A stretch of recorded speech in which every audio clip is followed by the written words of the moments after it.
Welcome back. What's going on, guys? We're back this week with a new episode. Thanks to everyone who watched our last one. Shout out to Old Sheepdog Brewery again for letting us do that. And shout out for sponsoring us for a couple beers that we got here. But this week we're actually at Soundstage 9 in the secondary studio, I believe, with our friend here, Mike Hernandez, who's kind of like I would say local music legend. I think a lot of people know this guy around the area. He's been around for a while. Mike, thanks for being here with us today, man. Appreciate you joining us. Thanks, man. Thanks for having me. Thank you for having us here. And this nice spot. Mike's in a band currently called Tribes. They're a rock mariachi group here in El Paso, Texas. He's kind of been around a while, played with a couple other groups. Mike, if you want to just go and tell everybody about Tribes and maybe about yourself, how your history with music and everything in the scene. Yeah, like you said, I play in a band, my primary band, but also I do a lot of other stuff for a lot of other bands. But yeah, my band is basically it's like a hybrid band. We fuse rock and mariachi, and so I think that it's a kind of it was an idea that I had because just kind of all throughout my life I kind of studied mariachi, and then I think it was like in the early or mid 2000s where I kind of wanted to form a new band, and I played in a bunch of punk rock bands, and and that was fun. Played in a prog rock band, and that was fun. And then but I kind of wanted to do something different that kind of I think represents the city, kind of, and my background a little bit more. So when I first got into music, it was punk rock all the way. I played in, I think my first band was when I was in middle school, and it was a ska band, and we were like kind of really obsessed with Voodoo Glow Skulls at that time, like in that period of time, like ska and like Boss Tones and like bands like Real Big Fish and like stuff like that was really at the height. Well, maybe not at the height, but like it was really popular. Epitaph and all these fat bands like the Mad Caddies were coming out, and we would go to these shows and they just had a brass section, and it was amazing. So the first band we created, me and my buddy Steve Lopez, who I went to middle school and high school with, was a ska band, and we only had a couple of shows, one at the school and then another at a house party, and it was a full horn section. We had a tenor, a trumpet, and a trombone player, and then I played guitar, and then we had a bass player, a drummer. It was a pretty big ensemble, and it was 7th grade. I think the year was 90, 98, 99, something like that.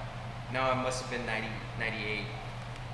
And yeah, we were really into going to punk shows, and like, I grew up listening to a bunch of Fat and Epitaph bands.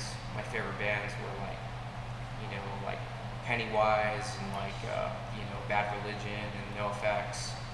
And then when the ska thing happened, like Boss Tones became like one of my favorite bands. And then when Voodoo Glow Skulls, I discovered Voodoo Glow Skulls. It was pretty early on, that first record. It kind of changed my perspective. Like, well, I need a big ensemble band. I always loved big ensemble bands. Mad Caddies, and like I said, there was another group. Like Operation Ivy was always great. Like Rancid and all that stuff. But even before I got into that, I think when I first got into music, I was all about Nirvana, like in the early 90s. And I discovered Nirvana through an older cousin of mine who got everything first. He was like 2 years older than me. He got the guitar first, he got the skateboard first, he got everything first. And he still is a huge influence. I mean, I just spoke to him a couple of weeks ago, and he was telling me about, you gotta check out this new band. So he's always telling me about. That's pretty much how I discovered new music, and still to this day. But then after the ska band thing happened, Steve Lopez, who played tenor sax, was a really good guitar player. I always knew he was a good guitar player, and I never knew he could sing at all. So then after the ska band, when we got into high school, like that was about '99. He was like, yeah, let's do a punk band, like just straight up punk rock. And I was like, yeah. And he was the one that pretty much put it together. And we kind of started writing our own songs almost immediately. You know, we were always, at that time, we were heavily influenced by the Fat Records sound. And, you know, I think at the time, like Good Riddance and like, you know, Strung Out were like huge influences. And because we also came from metal backgrounds too, like a lot of those bands, like you know, No Use for a Name, and we just loved that distortion sound. And even before I got into Nirvana, I was a huge metalhead. I learned how to play guitar off of the Metallica records, like a lot of people. So by the time I was like in middle school, I was a decent guitar player because I had already like learned Master of the Puppets. I learned Kill 'Em All, and you know. You're telling me that makes you a decent guitar player? Well, really, it's like, damn. Yeah, like because that Shit, stuff we did was it pretty wrong. technical. And I remember the tablature books, you know, like were huge. Like, you know, the internet when it came along, like we would just I would download everything, all the tablatures, and like had a book this thick of just, you know, tabs, and it was all like metal bands. Like, you know, I remember. My uncles were huge influences. It's probably the reason why I'm into music at such an early age was because my uncle played in a death metal band in the '80s, late '80s, and I don't think they ever did anything outside of like their little scene that they had in the Lower Valley. But there's a picture of me playing with the band, like at a small age. I was like maybe like 4 or 5, something like that, and.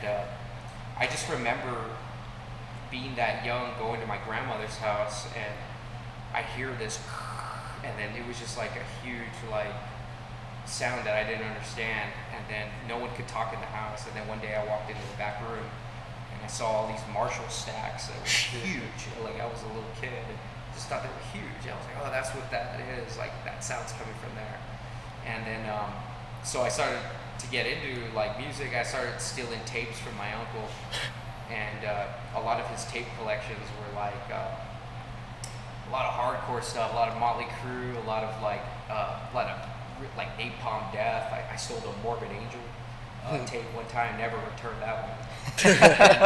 I got into Cannibal Corpse. Man, his tape collection was crazy. He had all the Rush. He had every type of hard band from like the 70s and 80s. And I got into Cannibal Corpse pretty hardcore. And Metallica was it. Guns N' Roses was also a huge thing. I remember when T2 came out, that was huge. And so and then when I started discovering my own music, like my own taste of music, it was all punk rock because I just kind of resonated with that attitude and kind of evolved from there. So by the time I was in high school, like my tape collection was crazy, and then my CD collection was, at the time CDs were like really expensive, so I would just save every penny and to get them. And then I think around that time too, it was like the compilations were huge, where they only cost like $2-3 at Blockbuster Music and all these like CD stores, and I just started collecting them. I had a deal with my mom where every Christmas she would buy me like $40 worth of CDs, and that day you could only buy like maybe like 2 or 3 CDs if you were lucky. I think they're always like $13-14 for a CD. They were really expensive. So one Christmas I went to the CD Blockbuster Music, or I think it was like Sam Goody or something, and I came to my mom with like double the CDs. Like I think it was like 6 or 7, I think it was even 8 compilation CDs, like all from different labels at the time. Like Epitaph had Pulporama, Fat Music for Fat People, Hopeless Records had one that I had, like Viagra, like, you know, all these cool like indie labels were doing these comps, you know, and like they were just like a few bucks, and like my mom was like, dude, you can't buy all those. Like, yes you can, like they're cheap. And that's how I discovered like all like my music then, and yeah, so I really liked that fast type of music. The rhythms were very easy to play, and yeah, by that time I kind of already mastered kind of like how to play that music, and it was all I ever wanted to do was be in a punk band, and so we formed a punk band in high school, and all throughout high school we got pretty far in the scene. Like one of the, I think the first things that we did was we won this battle of the bands, and we got like free recording and huge trophy pack of monsters. I mean, it was crazy. And I remember that battle of the bands. It was at a place called Nike Stadium, and this promoter in town, Chris Haight, used to put on these huge battle of the bands. And Chris Haight was pretty legendary by that time because he had like, I think he had managed bands, my favorite metal bands from like the 90s. One of them was called the Hate Campaign. The Hate Campaign was amazing, and they were like my favorite local band aside from like the Pissing Razors and all that. And then we won that competition, and then we were like in the newspaper all the time playing.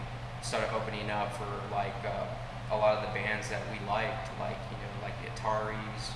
Opened up for like a bunch of bands like Strung Out, like a lot of the fat bands that were coming. There was a punk rock club in town called Catina La Tuya, Yes. and dude, it was like the center of like that genre.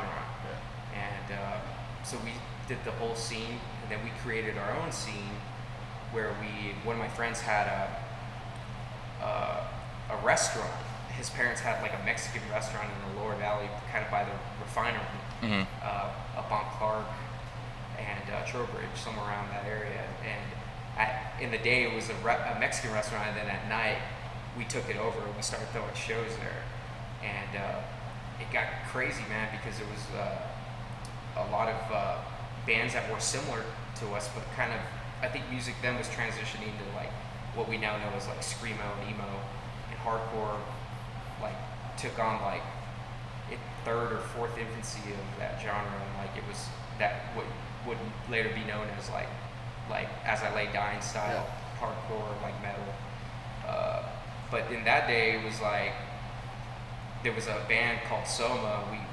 We became friends with them, and they were like doing some shit we never heard of. Oh, can I cuss on this? Yeah. And I usually try to be careful with these podcasts because, like, I don't know. No, we're not really. It doesn't matter. It doesn't matter anyway. But yeah, I like, moaned the first time. so we had all these bands, like Famous Last Words were our buddies, and who else? Spoiler, and like there was a band called Wednesday we were really close with, and these bands were all awesome local bands, and we'd all play shows together.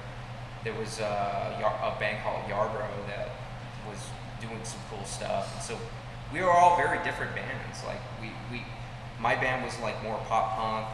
Famous Last Words was more emo, hardcore, and then Soma was like hardcore screamo, and then Soma, Spoiler was like fast, like strung out, like punk rock, and then like Wednesday was just straight up like a brilliant like band that was like a pop punk band, but they were like pretty good. Like they had a bunch of great songs.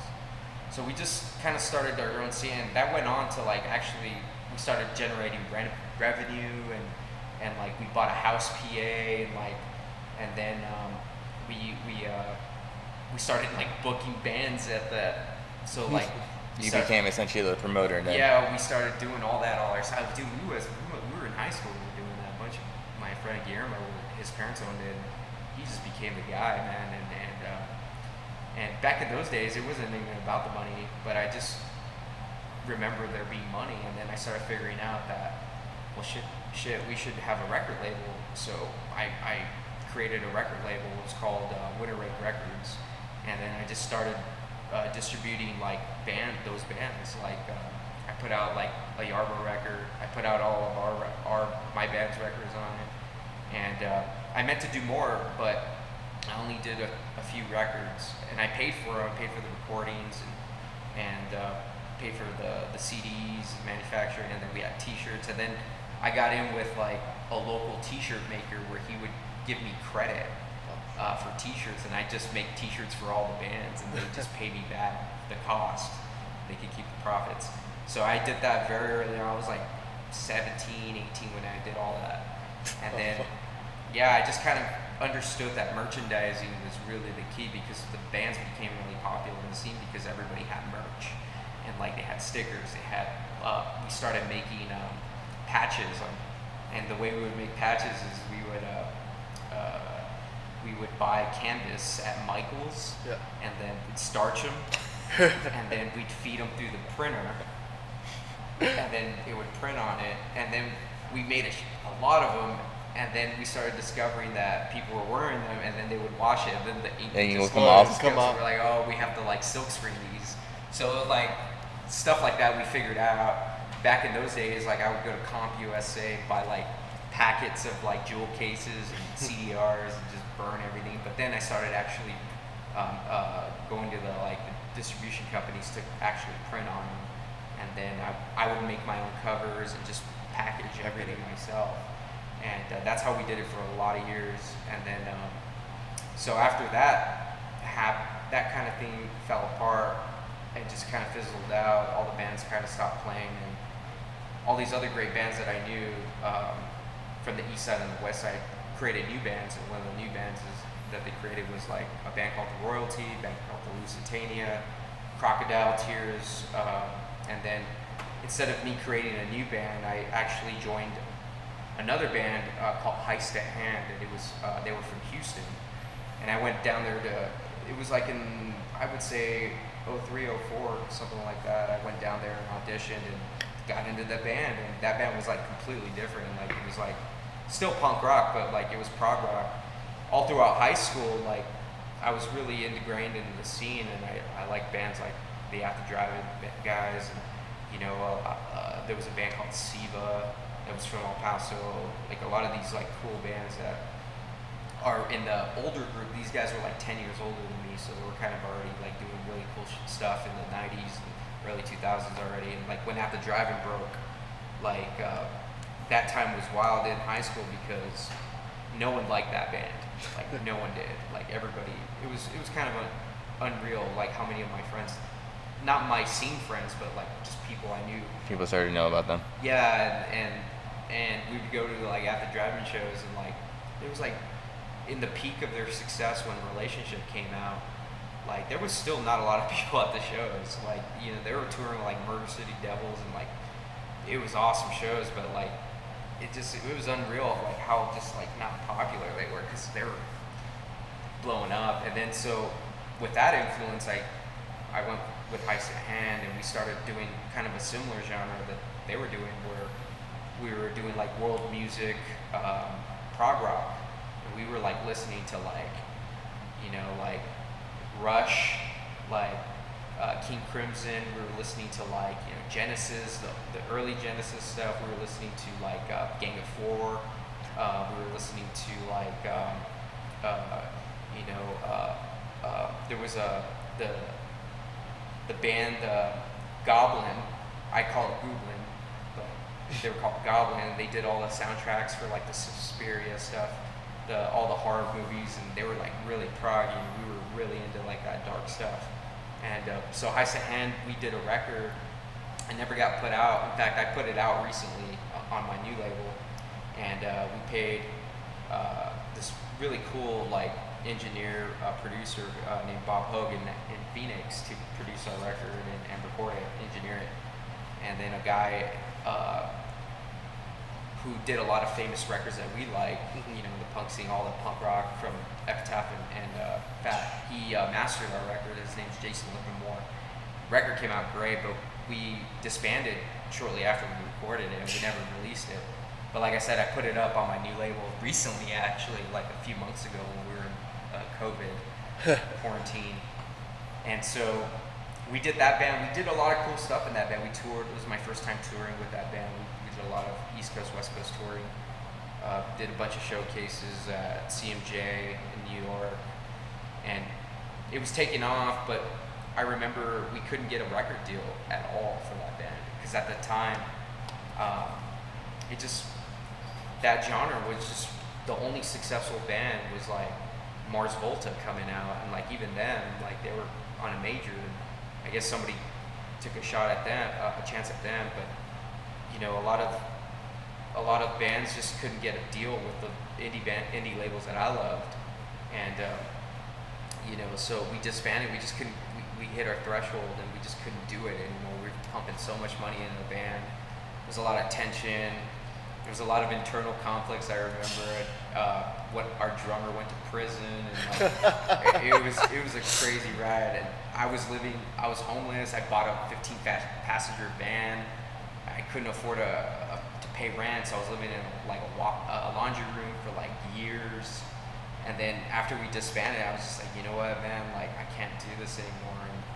And so I stayed in at the time we moved the band to Lafayette to be closer to the drummer, who just was in prison this whole time, and he was gonna get out. And then when he got out, you know, he had a whole deck of cards to deal with, and so I stayed in that city, Lafayette, for. After we disbanded Heist in Hand, I stayed in Lafayette, and I was kind of already like Done, kind of. I was like, I tried to start a band over there. It just was. I mean, I couldn't connect with the right people, and so I just got a real job at that. Before, when I moved to Houston, I started working at the Apple store, and at the Galleria, and Apple was kind of new to retail, you know, a few years, and I rose up the ranks, and I ended up going to Lafayette, and I started managing a store out there, like what's called a Apple specialist store, which is an affiliate of Apple, but a mom and pop store that actually had the credentials to sell Apple products. And I got into Apple, service provider stores. That's what it was. And I started managing a store, and everything was going great until, you know, like things got kind of hairy in that town, because I started dating some girl, and like things just kind of got weird, and I had to leave that town. And at that time, you know, I wasn't playing music, man, a lot of years. And then my brother passed away, my younger brother, and he lived in Phoenix with my dad, so I just went over to Phoenix after that, quit my job. Actually, I got transferred to a different Apple specialist store. And so I started managing the Apple specialist store in Phoenix, a store called Mac Media, and it was great. Best years of my life. And it was the first time pretty much afford anything. You know, I was single. I was kind of like no rent to pay. I was living with my dad. Still had all my gear. Nice. And I was buying even more gear. I was just always buying gear, not knowing what I was going to do with it. I was trying to record. I was trying to get good at recording. And what happened was, go circle back to all those bands that I grew up with in the scene. Everybody kept playing, and then the Famous Last Words guys, the Lusitania guys, they formed, and my other band, I played in another band called The Competition for a little while in El Paso in that era, and then they formed new bands, and they were going throughout this whole time. I was doing my thing out of town, and then they formed a band called The Royalty, and The Royalty actually ended up getting some steam and doing some cool things, and all my friends played in that band from the scene. And what happened was, when I was out there in Phoenix, one day I just get a phone call, and they're like, "Yo, man, we need a bass player, man. You know, we're gonna sign to Victory, and like this thing, the other things are happening.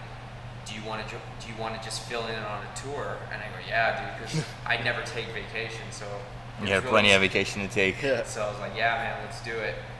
So I filled in on a tour, like a summer tour for them, and then when I got back, I automatically knew that they were going to ask me to join the band, because it had gone so well. And you know, they had just finished doing the record, and they needed me to keep on. So I went back to Phoenix, and I go, "Yo, I'm out." And that was officially when I started picking up music again. And thank God, because like at that point, before that even happened, I was like already committed to like working at at the Apple store forever. Like, and it was going good. The store was going good. You know, I was really good at, you know, managing, hiring, firing. I was really good at what I was doing. And I remember my boss calling my boss. He was like, I already know what this conversation's about. He's like, you're quitting. And I go, yeah, man, I got to do this. And yeah, he wished me luck, man. I still talk to him. He's a good dude.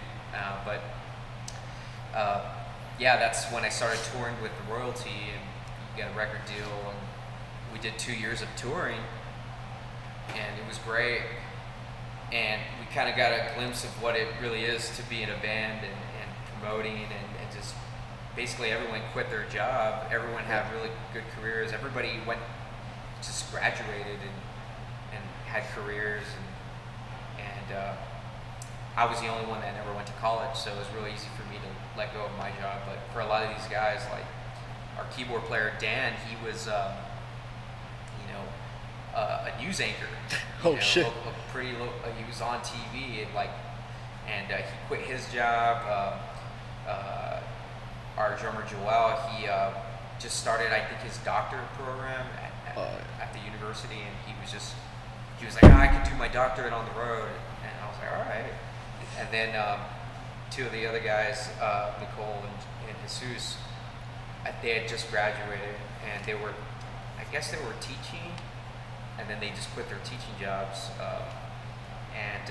so we did it for 2 years, and then we kind of burned ourselves out. It was a lot of things, and we just decided after when we were going to begin the second record cycle with the label, you know, at Victory Records, and that when we got back home, we just decided, hey man, let's just take a break, and like maybe it's good to stop playing. So we just stopped playing. And it was total democratic in the way we handled it, but we were very fortunate that the label was cool, and like I think in our contract we had something like, yeah, we could stop playing and it'll be okay. We don't have to deliver the record. But yeah, and from that moment on, I was already thinking ahead, like, well, what am I gonna do? You know, like I don't have a job, I don't have a band, you know, and I kind of wanted to continue. And during the whole Royalty thing, I remember I met the Mariachi El Bronx guys, a band called The Bronx in LA. And at the time they were signed to, I think, like Island Def Jam or something. And then like I met those guys, and they started a new band called Mariachi El Bronx, and the Royalty, just one of our last shows, we just happened to play with them. Okay. And I met them and we hung out. And I remember the story they tell is like, I was real like, hey man, I could do all this, like, you know, I was really enthusiastic about it. But the way we've talked about it, and but the way it went down from what I can recall is like, we were backstage and I went up to one of the drummer, and I go, hey man, like I'm a huge fan, and you know, I really appreciate what you guys are doing, and you guys are killing it, and like, you know, I play a lot of these instruments that you're playing in this group, and you know, it's pretty cool. And then he was like, well, you play all these instruments? I was like, yeah. He's like, dude, like, you got to get your number. And then so they got my number, and I remember Joby wrote it down on a piece of paper right before they were going to play. And then they played, and then after the gig, we were backstage, and like, he was like, hey man, let's go hang out, man. And they were in El Paso, so we went down to Jim's bar. Bowie Feathers? Bowie Feather? Remember that? Yeah. And we went down to Jim Ward's bar, and then we just hung out, partied, and then I just thought that would be the end of it. You know, like, oh, I met those guys. Those guys were really cool, and they were really nice to me, man, when I met them. But it was very brief. And then I think shortly after that, we were on a tour, on West Coast tour. We're actually in LA. I was in LA with the Royalty, and they were just playing our single on K-Rock, and we were like in the band, and we were hearing them announce it, and it was cool. And we were like right in front of a studio called the Sound Factory in LA, and then we were supposed to meet Lemmy from Motorhead, because the guy that produced the second Royalty record, he wanted us to come down to the studio to meet Lemmy, because he produces Motorhead and records with Motorhead. And we were waiting outside to like meet him, and Cameron Webb is his name. He came out and he was like, man, Levy's not in a good place. I can't really breathe this inside. So we're like bummed out. Then we started walking around and I get this phone call, and it's Joby from the Bronx, who's a guitar player. I was like, hey man, like I met you in El Paso. Hey man, like we need a guy to help us out and do this show in Australia, man. Are you available? And it just happened to be like in a week, the week that we weren't touring. So we were gonna come back to El Paso and take a small break, then go back out. And I was like, yeah, like I think I could do that. And he was like, I remember what he said. He was like, well, I don't really know you. I don't even know if you could play, but I got a feeling. So you can play, right? And I go, it was based on like just conversation. Like a conversation. He was like, and then he just said, all right, man, you're in. Like we're doing it. And I was just like, this is crazy. The story I have never told. I've only told this a few times though, but I've never like told a whole lot of people. But the crazy thing is that in the band they have a guitarón player and a vihuela player, a trumpet, violin, cocktail drums, and a singer. And I told him I could play the guitarón, which is the big Mexican bass. In reality, I couldn't. I've never really played it. Like I never really. But I was always around it since I was a kid. That I knew how it was to be played, and I always knew that I could do it, but never actually did it. What was funny is that like a few years prior, when I was working at the Apple store, I bought one, like and it just stayed in my in the back of the room, my closet. Collecting dust. Collecting dust. It was brand new, and it was like the Gibson Les Paul guitarones. It was a maker called Morales. Morales guitarones are like the best. And I bought one from a friend of mine that had it, like collecting dust in his family's closet or whatever. And I remember I freaked out because I was like, I got back home to El Paso. I was like, holy shit, I gotta learn how to play this. And then not only that, I gotta learn how to play like, I think the set list that they had sent me was like something like, I had to learn like close to 20 songs or something. And I was like, holy. How much time did you have to learn them? I think I had like 3 weeks to do it. And I remember I was freaking out because when I first got on the instrument, I was like, holy crap, this is going to be a lot harder than I thought. And so I pretty much learned how to play that instrument in probably 3 weeks. And it was like, I would wake up like at 6 o'clock, shower at 7, and then start at 8, and then I wouldn't finish till like 9 in the afternoon. And then I just learned how to play it, and then by the time I went down to Australia to meet him and do the shows, like I was very nervous. But what was funny is that I think what happened was the week before I was supposed to go, I was like, because I was learning to the records that they had, I was like, okay. But then I started looking at live footage on YouTube, and then I was like, holy crap, they play everything like 10 BPMs ahead of the record. I'm just like, I barely could get to the record normally tempos, and I was just like, holy. So that last week I was just like started practicing to the YouTube videos because I was like, they're gonna play everything this fast. And sure enough, we got to, and the gigs were gonna be like no rehearsals. He was telling me no rehearsals, we're just gonna go. I was like, holy. So I made sure to be very prepared, and that way I wasn't really thinking about the songs. I was just thinking about the performance. So, so yeah, I did it, man. We went down there. I remember the first song we played was one of the first songs that they ever wrote after that band. It's called a song called "My Brother the Gun," and it's like it's supposed to be a slow kind of like not ballad, but it's a slow song. But they kicked it up, man. And I was just like, whoa, man, this is too fast for me. But that was the first song we rehearsed at soundcheck. We only rehearsed 2 songs at soundcheck and one time each. And we rehearsed a song called 48 Roses and then My Brother the Gun. And 2 more favorite songs. I remember after we did those 2 sound checks, they were like, yeah, man, sounds good. Well, thank God, man. 'Cause Yeah. I was like, That's funny because those are like my two favorite songs from them. yeah, they're good songs. They're Yeah. on their second record. I think Yeah. both of them. Well, My Brother Gun, I think, is on the first record. Yeah. But yeah, that's how I got introduced to those cats, and like after that, they just kept calling me whenever they needed me. So I think the first couple of years, I was like doing like, I think one year I did like 3 tours with them, like 3 one-off tours with them, and then they kept increasing. They just kept calling me because to fill in on tours, and I went all over the world with those guys. They kind of showed me the ropes of how to really tour and what it meant, and like how to be in a like functional band, because they were all sweet guys. I'd never been in a band where everyone was just so like Down to earth and down actually to got earth, along. easygoing. The problems they had were like very minimal, like but they all like the way they treated each other was so awesome. I never witnessed anything like that in my bands, so I kind of understood. Oh, okay, like they showed me the ropes, and all throughout the years I maintained relationships with them on a closer level, and they're now like Joby and Matt.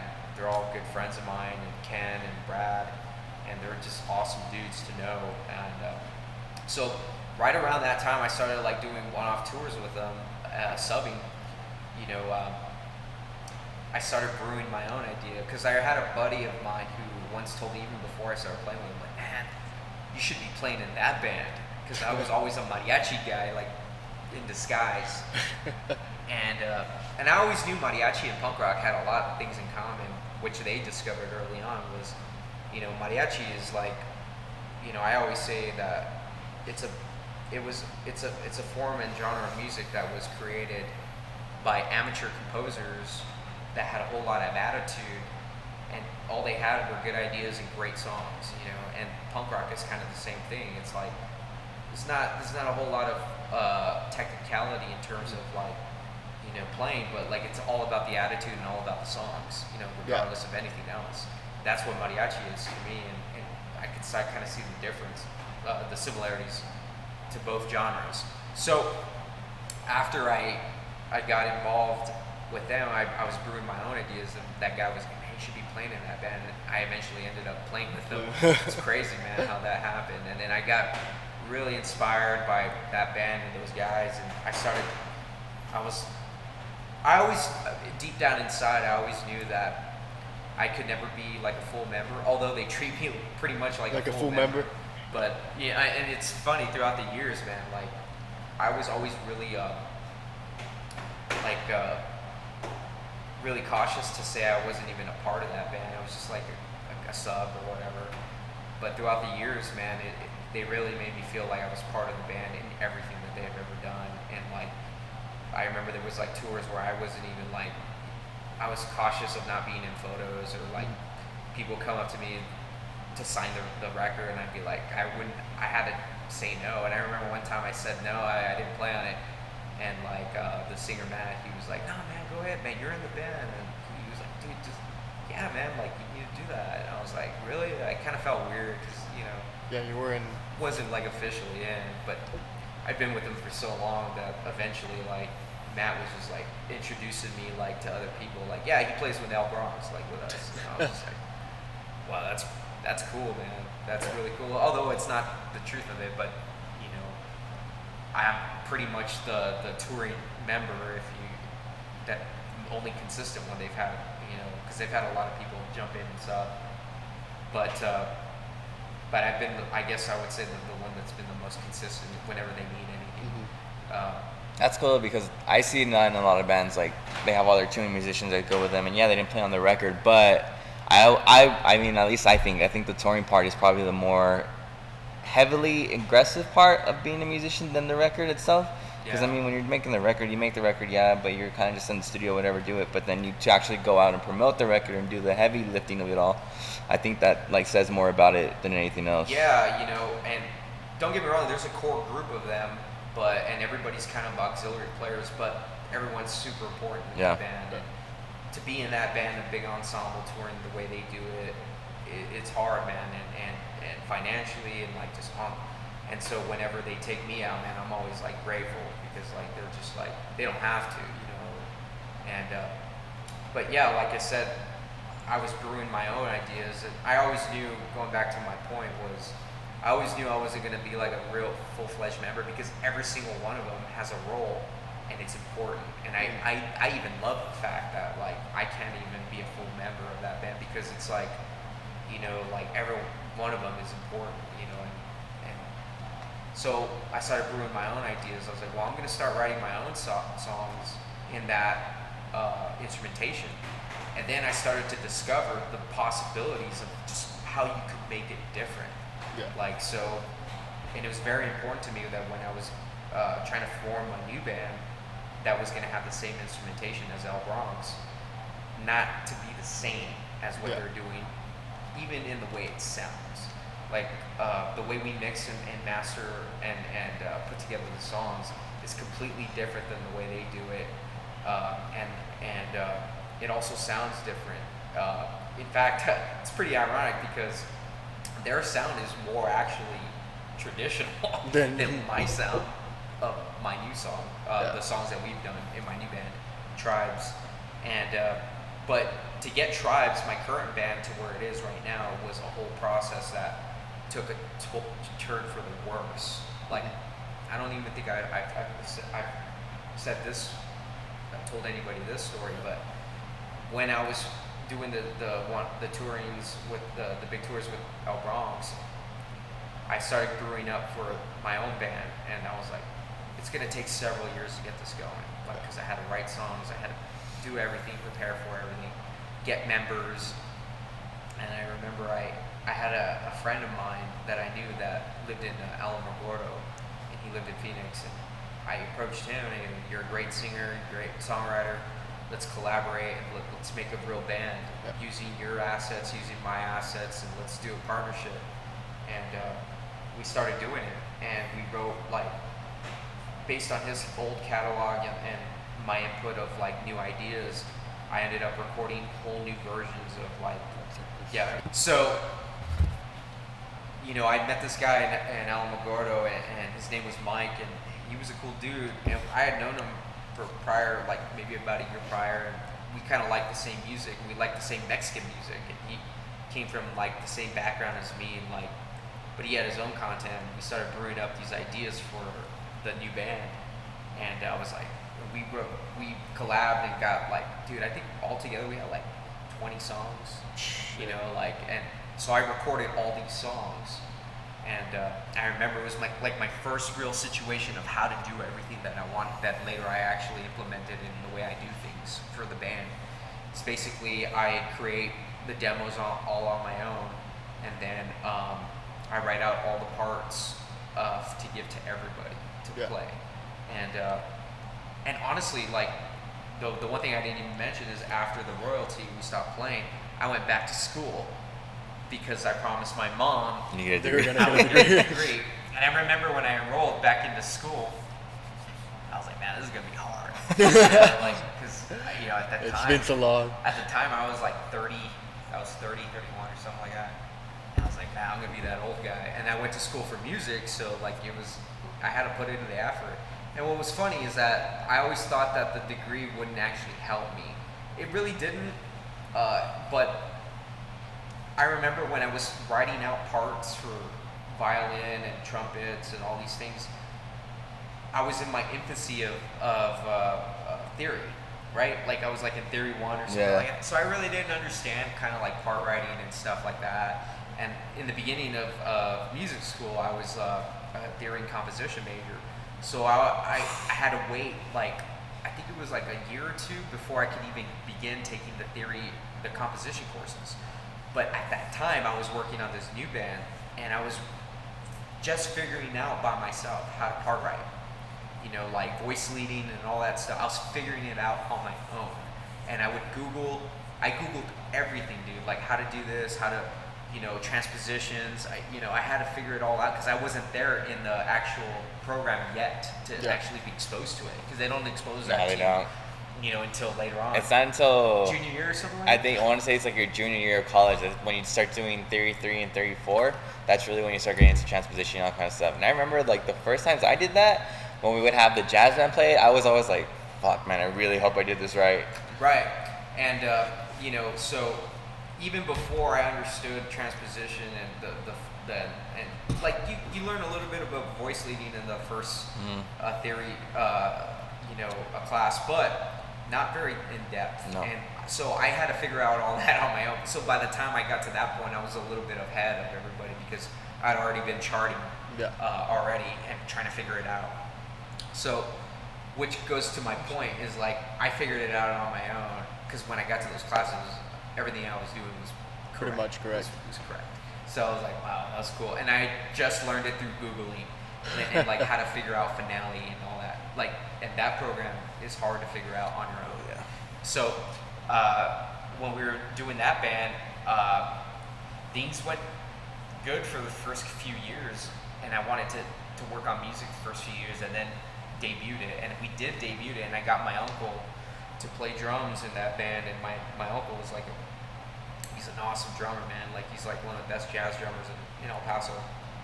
And even he was telling me, he was like, man, this stuff you're doing is pretty cool, man. Like, and he was playing on the full kit at the time, and he could improv on a lot of the charts that I had, and he created his own charts, and like it just like blew up from there, and I started to discover it was like a different sound than El Bronx. I was like, oh yeah, I like that. What I'm doing is good, and so long story short, I had a falling out with the lead guy, my partner in the group. I think, in my opinion, like, you know, I don't want to get into details, but like, we had a huge falling out that set me back like years. It set me back years because I had worked on all this music.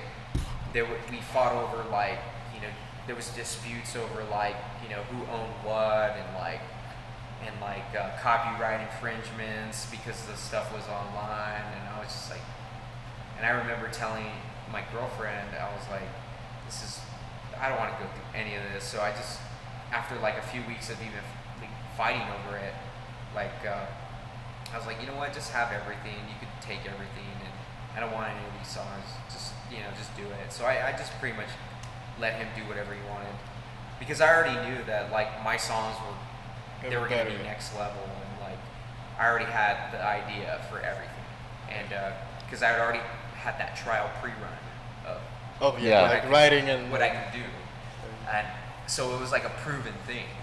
So a lot of the guys that ended up playing in that hybrid band in the first incarnation of Tribes moved over with me to what's now Tribes. So the majority of the band moved over with me to start Tribes, and I started Tribes because I started writing the songs, charting them, and then I found the singer just by coincidence. She was one of my students here at Soundstage 9, the music school we're actually in right now. And she was 15 at the time, something like that. And I knew that I had at least 5 years to prep her for everything. And that's what we did. So the past 5 years was that, essentially that. Well, we started in 2018, 5 years before that. So we debuted in 2018, and basically all the work that we had prepared to do, you know, we've been doing 4 years. For 3 years now. Wait, 20? Yeah. Yeah. And so this year marks the year that we're a little under 3 years as a band. We've only put out 3 compositions, 3 singles with B-sides, like a total of 7 songs. The other songs are cover songs of my own arrangements of the sound of the band. And we did those on purpose because we wanted to find our groove, our sound. And we did, man, we did. And, you know, and then I think it was last week we just signed a publishing deal for the songs and the new songs that we're going to be putting out for the next 4 years. So, I mean, the process of creating what I wanted to create all this time took 10 years? Several years. Like I think altogether, it's about 10 years in the making. But it would have never happened had I not gotten the gig with El Bronx, you know. And they were the ones who actually influenced me to do my own thing with it, because I always knew that there could be other possibilities, other sounds, other types of songs within the mariachi genre, with infusing different other instruments like drums. And you know, I just feel that like it's a good representation for our city, you know, in terms of like, because we're all, you know, Mexican, and like, you know, this is our town. We come. A lot of the songs we write about are about with our town, and I was really worried about how people's perception was going to take on it in the beginning, and that's why it took so long to figure out all these other things to make sure that it wasn't going to sound like El Bronx. We were going to have our own thing. Just one thing, you know, we have a girl singer, so it already sounds different. And then, you know, a lot of the parts that I write, violins, trumpets, like, I try to stay away from like what they would do. They're a little bit more traditional than we are, which is great. Like, they're more true to the mariachi sound than we are, because we're a lot of the song forms that we use, and they use their own song forms, but the song forms that I stick to are kind of like my own kind of idea of what the song form should be, you know, based on like old mariachi song forms, like, you know, the sons, the rancheras, the wapangos, the son jaliscienses, like they're different incarnations of that have never been explored rhythmically. And that's what I like. And El Bronx did some of that on their stuff, like, because they're not traditional mariachi players, they have an outside perspective of what it should be, and that's what makes it different. For me, I have an inside perspective of how those instruments should be played, so now I'm able to make them different based on like what's traditional, what's not. I have a little bit of more experience trying to separate and go different branches into what it could be. And you know, there's a lot of groups right now that are doing something like what we're doing and have been doing it, and a lot of them have their own styles, and that's what's cool, because this genre is like branching off into its own thing, you know. Yeah. And it's cool. We have a bunch of ideas of how it could even go even further, you know. And my bandmates, like, they contribute to that sound, you know, like their individual playing, you know, and but for the most part, you know, I'll write out everything, and pretty much everything's done. Only because it's my vision and it's my band, but like, it also saves a lot of time, because like if you have a large ensemble, it's very hard for, especially with people with real careers, you know, most of my bandmates are teachers, so like it's very hard for us to get in a room and hash out ideas and then make decisions on those ideas. And typically what we do is I make all the decisions prior to the recording session, and then in the session, you know, the individual performer, they just have their own little flair to it. We'll both make decisions on basic, because there's a different, especially with violin, man. Violin's very tedious, especially writing for violin when you're not a violin player. There's different articulations, different like ways the part, 4 notes could be played, you know, like, you know, I'm not even talking about like rhythmically, I'm talking about range, harmony, articulation with like how it's set on the actual fretboard.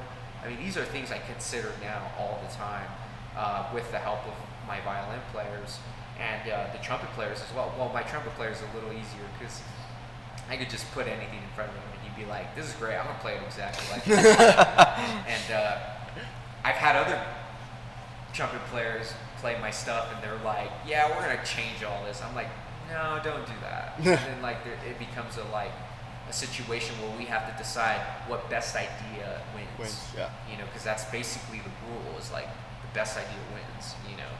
And even though I write all the parts, that's always what I have in mind for them to contribute to the music and the sound, especially with the lyrics and the melodies of the vocals. Is that hard for you though? Because I mean, because the way you do everything, you actually compose everything out on paper, right? Like, right. You actually notate everything, so you already have the general sound of how you're doing it. Right. So then once you get into the recording and you start hearing things different, or they start changing things, is that like hard for you to like say, well? Sometimes it is, man. It is. Like, we just had that issue pop up a couple days ago when we were in the session. Dude, aside from writing it on the paper the way I want it, I actually record everything. Yeah. I do all the recording with MIDI instruments and like to have an idea of how it's going to sound. But MIDI instruments and real instruments aren't the same thing, and they don't. I mean, some things, you know, don't sound good, some things do, and we have to make those decisions. And sometimes when we're deciding on what, like for instance, like I'll write a part, you know, that sounds better an octave higher, an octave lower, or the harmonies are like a sixth or a third apart depending on what it is. I make those decisions at home when I'm doing it, composing. But then when we take it in the studio, we realize, oh well, that harmony's too. It on a real instrument, it sounds different. So we have to change the harmony, and we'll make those decisions quickly. But sometimes, like, there's different rhythms that they're like, oh well, let's try this rhythm, and I'm just like, no, my rhythm's good. Don't do that. Or like unison is a thing that I make decisions on a lot, because we have I write parts for only 2 violins, because writing parts for 3 violin, and I do write third parts every now and then to fill in for the studio track, but the studio version, but it's hard to decide what to do and what not to do, because I don't want it to stray away to be overproduced that we can't create live. Yeah. So sometimes I'll do unison parts for the violin, just because I know that if we ever have just one violin part playing at the shows, like, it's not a huge like takeaway from the audience, you know. And those are decisions I make in the studio cautiously, so that it doesn't affect the live performance. Because in the studio, I could write 4-part harmonies and like go nuts and like make it sound like a full-on violin section, but like I don't want to do that. Yeah. You know, that the sound, like, I want it to be true to what we recreate. The problem with having an ensemble band the way we have it, like a mariachi instrumentation with amplified, which is a complex process in itself live. The problem with having that is that it will always sound different live, because in the studio we're actually recording acoustically, versus on the live stage we're actually DI'd everything, and it already sounds different on those instruments, because those instruments like the guitar, the vihuela, acoustic. I mean, they're not meant to be amplified. Even the violin, like, to a certain extent, I mean, it just sounds different, like amplified, you know. And it's a hard thing to do. The live situation for my band is always like a headache, you know. It's not just plug in and play, which sometimes it is, but like a lot of times it's like EQing, find the best equipment that is going to be the fastest, the quickest, the most reliable. And I learned a lot of that touring with Al Bronx, because like the equipment they use is the same, almost the same exact equipment that we use in terms of how we amplify. Yeah. And it still sounds different, because every instrument sounds different. Yeah, when you guys did the Battle of the Bounds at the Lowbrow, I was honestly very surprised and impressed with how quickly you guys got up there and got changed and ready to go with all that. That situation was, because that's like, yeah, we just plug in. You have to plug in and play. I mean, that's all you can do. The turnaround time is for setup. Stupid short. Yeah. It's like 5 minutes, and like you can't dial in nothing in 5 minutes on our instruments. Especially that the cocktail drum kit that we play on. It is so loud already on itself, but when you mic it, like it gets crazy, man. That because the snare that we play on is like a 10-inch popcorn snare, and it sounds like nothing like a regular snare. So like the sound guys will. The other problem we have too live is sometimes we'll get into situations, very rarely, but in the beginning it was all the time, where I guess the house guy or the sound guy would be like, yeah, we just used the previous band's kit, it's already mic'd. I'm like, dude, like, no, you can't. We can't. It's a different drum set that we play. It's an upright drum kit. We can't do that. And I've gotten into a lot of arguments about, hey man, take the whole kit off. No, I'm like, no, your guy can play on it. I'm like, no, dude. No, like, first off, it sounds different. Second off, like, it's function different. Like they're smaller toms, they're smaller, so the performance of them is very different. And it's hard to, you know, now that we're playing bigger shows and our own shows, like, you know, we can use our own stage plot ahead of time. But even with a stage plot, dude, people still don't understand like what we're doing. And I highlight all the differences, and it's a very clear stage plot. And so there are just some days we go and we'll go to a show or something, and they're just like, oh, I didn't know it was that. I'm like, well, dude, are you really looking? Are at you even this? looking at it? Or are you just saying, cool, I got it? But it's a fairly easy setup. Like we use to DI all our instruments, we use a piece of equipment called the Venue DI, and it's amazing, man. It helps tune in and like all these frequencies. We have a lot of frequency options on that pedal, and then it goes out to the front of the board, and then it can go into our ears or whatever we want. But sometimes we play with amps too. Like playing with amps on acoustic instruments is so fun because like you can feel yourself. Yeah. You know, like a true rock setting. Sometimes we do it, sometimes we don't. It just depends.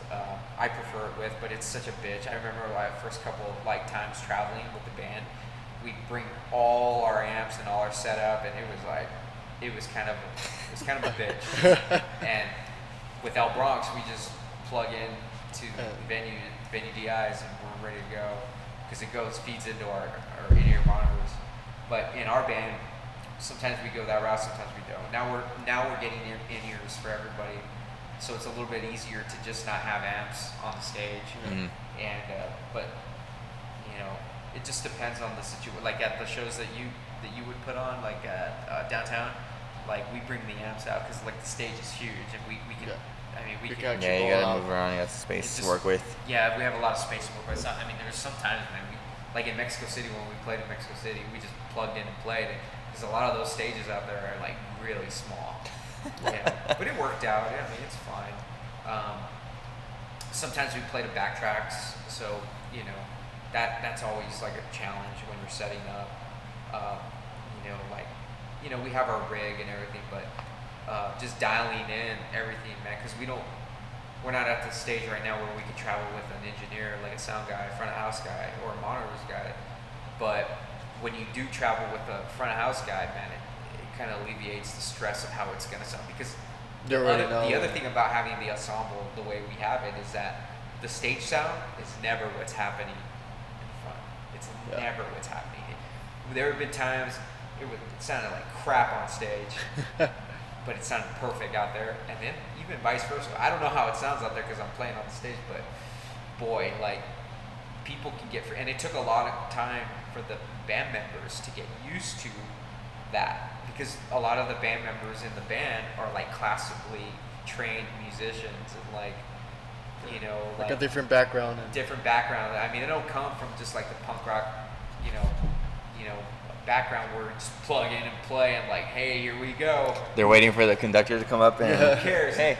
No, they're like, I can't hear myself. What do I do? And I'm like, just play this song. I'm like, just play the right notes and you'll be all right. But it's hard, man, because like a lot of these, especially the violin players, Cindy and Vanessa, they have to hear their intonation because that's what they're used to. You can't. And there's different players for different scenarios, but like if you can't hear what you're playing and that's the first time you've done it, it can freak you out. Yeah. Yeah. So having like a big ensemble is pretty difficult when it's just not the standard instrumentation. Mm-hmm. I think it's a challenge, man, but it's a cool challenge to have. Sometimes I wish, I was just like in a 4-piece band with 4 people playing out of Marshalls or something, Orange County or something, but this whole trajectory of the band is really taken off pretty well. Yeah. Because how many are you guys like around? Well, we're an 8-piece group total. We have 2 violins, 2 trumpets, drummer, and bass player, vihuela, guitarron, and a singer. I think that's 8, right? I don't know. I wasn't even counting. Too many. But sometimes we only play with one violin, one trumpet. It just depends. Like who's available. But sometimes we'll do like impromptu shows where it's just a guitar, voice, and like a cajon or something. Which is cool. So done that. Yeah, because your acoustic sets, it's only 3 of you guys, right? It's just you, the drummer, and the singer. Yeah, and it's only because we can get away. Sometimes people want the bare minimum. Yeah. Yeah, and figured out that that's kind of like the best solution to that. But it is hard having a big band. I've always liked bands, like big ensemble bands. One of my favorite bands, and I always wanted to create a band like Arcade Fire or like, you know, Broken Social Scenes, like 4 guitarists on stage, you know, like in their full capacity. But like. But now you're like, fuck that. But yeah, it is hard getting everybody together. But you know, when we do, it's pretty awesome. You know, and you know, the only thing I could say is like traveling with the band is also like a huge pain in the butt. It's a pain when it's that much butt. people. It's really expensive, but we do it, man. We do it, and that's what makes it us different. And everybody loves it. Like you know, everyone's really cool with the way things are going, and we'll just kind of see where it goes. We have a lot of like songs we wrote that we're going to be putting out hopefully this year. And you know, since we got that publishing deal, like you know, it's going to be a lot easier for the possibility of us getting, you know, some revenue and income from that, which is exciting because in these times of you know, not being able to tour, it's going to help out. Yeah. I have no. We had so many things planned for travel. We're going to go to LA. We're going to go to New York. Go back to Mexico City. We just came back from there before the coronavirus hit, and you know, it was one of those things where like everything got canceled. Yeah. South by Southwest got canceled. We were supposed to. We played the festival last year. Officially last year, yeah. So we were going to go back and do it again. We just got canceled. But I'm actually looking forward to prepping, because I'm a really good prepper, right? I can prep for things really well, and so if I get some time, you know, 2021 is going to be a banger for sure. Yeah, because even like helping you out set up, like you just tell me like already, like just put this in, this that, like everything's already level. It's like, oh shit. Like, yeah, totally. Like, because when we used to play, like for us it was just like, oh, we had to like figure shit out. like even though we knew what we needed, but it's just like we were just didn't fucking care. So that those times that I help you, I was like, oh, like I learned so much just setting up with you, just like, oh shit, like tell me like do this. It's like, okay, like go back over there, tell me. You know, songs. when you helped me set up a couple times, like it's easy to set it up and like plug in and set up for the band and everything, because we when we do shows with our own PA, but what I anticipate are problems. And so, like, when we're there doing it, like, there's always problems. Yeah. There's always problems. Because that one of the museum, like, it sounded great, and then... when everybody came in... It was too loud. It was too loud. Yeah. Or, it was too loud, or someone was always... Because we were not expecting people to be that close. And I love the band because we can do anything. We went to Mexico, and I was going to actually mention that. I was really worried about the perception of our band in Mexico because, you know, mariachi is very sacred out there, and even here. But the response we got in Mexico was nothing but positive. Like, everyone loved the sound. Everyone loved that we did songs in English and Spanish. We were promoting our 2 singles out there, and like, you know, they would play our English versions on the radio and like TV, and like it was no problem. But we also had Spanish songs too that they could.